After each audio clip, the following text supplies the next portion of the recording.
हरे कृष्णा, राधे राधे। दोस्तों, सभी लोगों का हैशटैग कौशिकी में बहुत अच्छे से स्वागत है।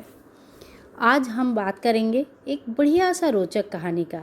हमारे घर में जो प्यारे से लड्डू गोपाल जी रहते हैं, उनके जो हम सेवा करते हैं, सुबह शाम उनको भोग लगाते हैं, पोशाक पहनाते हैं, अलंकार पहनाते हैं, सुलाते हैं, उठाते हैं। एक छोटा सा बालक जैसा घर का एक हिस्सा बन के जो हमारी ज़िंदगी में हमारे साथ चल रहे हैं। क्या हमें पता है कि इनके लड्डू गोपाल, बाल गोपाल ऐसा नाम कहाँ से आया, कैसे ये प्रकट हुआ है? तो चलिए दोस्तों, आज जानते हैं इनके प्रकट कैसे हुआ। ये बहुत साल पुरानी कहानी है। कुंभनदास नाम का एक बहुत बड़ा भक्त वृंदावन में अपनी 6 साल का बेटा रघुनंदन के साथ रहता था। रघुनंदन और कुंभनदास दोनों कान्हा जी का बहुत अच्छा सेवक थे। कुंभनदास के पास एक अष्टधातु का श्री कृष्ण का बहुत बढ़िया विग्रह था। उस विग्रह ऐसे खड़े होके हाथ में बांसुरी लेके, बहुत सुंदर सा मुखमंडल था उनका, बहुत ही प्यारा था। कुंभनदास की सेवा से विग्रह बहुत ही उज्जवल और सुंदर दिखने लगे।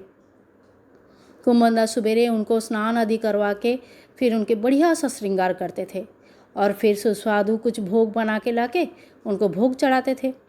दिन भर उनका इसी में चला जाता था। भोग चढ़ाने के बाद ही वो भोग एज ए प्रसाद के हिसाब से ग्रहण करते थे। अब ऐसे करते करते कुंभनदास का दिन निकलता था। कुंभनदास कहीं जाना आना ज़्यादा पसंद नहीं करता था। उनको लगता था कहीं जाने आने में कान्हा जी का भोग लगाना, कान्हा जी का सेवा में प्रॉब्लम आएगी, तो वो कहीं जाने आने के नाम से ही मना कर देते थे। पर एक दिन वृंदावन से उनकी बुलावा आया। बुलावे में लोगों उनको बोला गया कि आपको कथा सुनानी है, तो कथा के लिए बुलावा आ गया। अब ये सुन के पहले ही कुंभनदास जी मना कर दिए और उन्होंने कहा कि नहीं भाई, हमसे तो ना हो पाएगा, हम चले जाएंगे, कान्हा का सेवा कौन करेगा? घर में तो छोटा सा रघुनंदन है खाली, तो कान्हा का सेवा कौन करता है? तो इसीलिए मैं नहीं आ पाऊँगा। बार बार बोलने से फिर कुंभनदास जी को ये सोचना ही पड़ा और बाद में हाँ बोल दिया। बोला ठीक है, मैं आऊँगा। मन ही मन सोचे कि एक काम करूँगा, सुबह सुबह जल्दी उठ जाऊँगा, स्नान करके उनके लिए बढ़िया सा भोग बना के और रघुनंदन को बता के जाऊँगा। रघुनंदन जो है भोग लगा देंगे और शाम को मैं जल्दी आ जाऊँगा, भोग खा लूँगा। तो इस तरह से जो है मेरा कान्हा जी का सेवा भी नहीं रुकेगा और कथा भी हो जाएगा। ये सोच के अपने घर आ गए। घर आके रघुनंदन को सब समझाया। रघुनंदन, कल जो है मुझे जाना पड़ेगा कथा के लिए, सुबह मैं जाऊँगा, भोग बना के जाऊँगा, तुझे जो है खिलाना है, हमारे कान्हा जी को भोग लगाना है। मैं शाम को आ जाऊँगा, तू घर में अच्छे से रहना, कान्हा जी को भोग लगाना, जैसे मैं बोला वैसे ही रहना, ठीक है? रघुनंदन जी बोला ठीक है बाप, ऐसे ही होगा। अगले दिन सुबह सुबह उठे रघुनंदन, सुबह सुबह उठ के जैसा उन्होंने सोचा था वैसे ही किया। स्नान किए, भोग बनाए, रघुनंदन को बोले और कथा के लिए चल दिए। अब रघुनंदन जब भोग लगाने का समय हुआ, भोग लेके कान्हा जी की मूर्ति के सामने बैठ गए। कान्हा जी भोग लगा लो, कान्हा जी भोग लगा लो, कुछ नहीं हो रहा है। फिर बोला ठीक है कान्हा जी, आप भोग लगा लो, मैं आँख बंद करता हूँ। कान्हा जी थोड़े देर आँख बंद करके रखे, फिर भी कुछ नहीं हुआ। अब छोटा सा रघुनंदन 6 साल का रोने लगा। कान्हा जी, पिताजी आके मुझे डांटेंगे, आप भोग नहीं लगाओगे तो पिताजी आके मुझे डांटेंगे, आप भोग लगा लो। ऐसा रोने लगा, ऐसा रोने लगा कि अब कान्हा जी से भी रहा नहीं गया। छोटे से बच्चे का रूप लेके वो आ गए और भोग खा के गए। रघुनंदन इस बात को देखकर बहुत खुश हुआ। खुशी के मारे उसके कोई खुशी के ठिकाना नहीं रहा।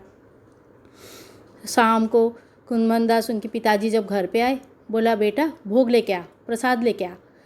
तो बोला प्रसाद कहाँ से लाऊं पापा, प्रसाद तो खा लिए है, सब कान्हा जी आके खा के गए हैं। कुंभनदास को बड़ा अजीब सा लगा, इतने सारे प्रसाद भगवान आके खा के गए, मतलब हो सकता है बच्चा है, भूख लगी होगी, मैं डांटूंगा ये सोच के झूठ बोल रहा होगा, खा लिया होगा।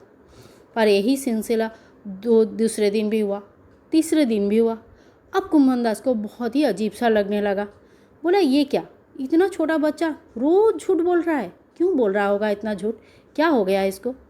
ऐसे ही सोच के बोलते हैं ठीक है, आज मैं अपनी आँखों से देखना चाहता हूँ कि आखिर में बात क्या है।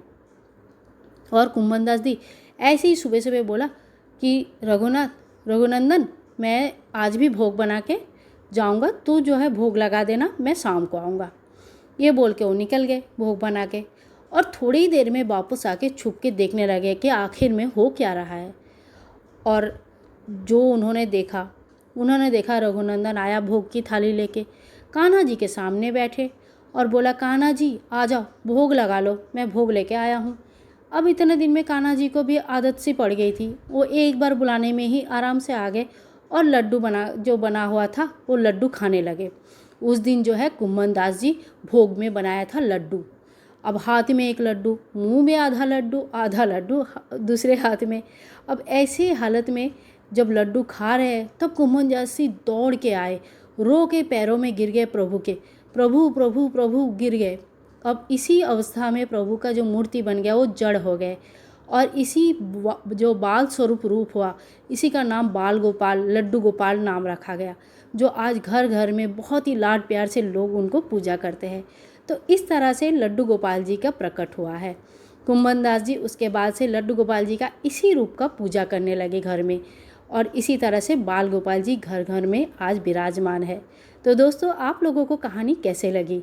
अगर अच्छा लगा है, थोड़ा सा भी पसंद आया है, तो चैनल को लाइक से सब्सक्राइब जरूर करें। इससे बाकी आगे जो भी कहानी, जो भी वीडियोज़ आने वाली है, सारे वीडियो हमारे साथ आप शेयर हो जाएगा। तो मिलते हैं नेक्स्ट वीडियो में, तब तक के लिए जय श्री कृष्णा, राधे राधे।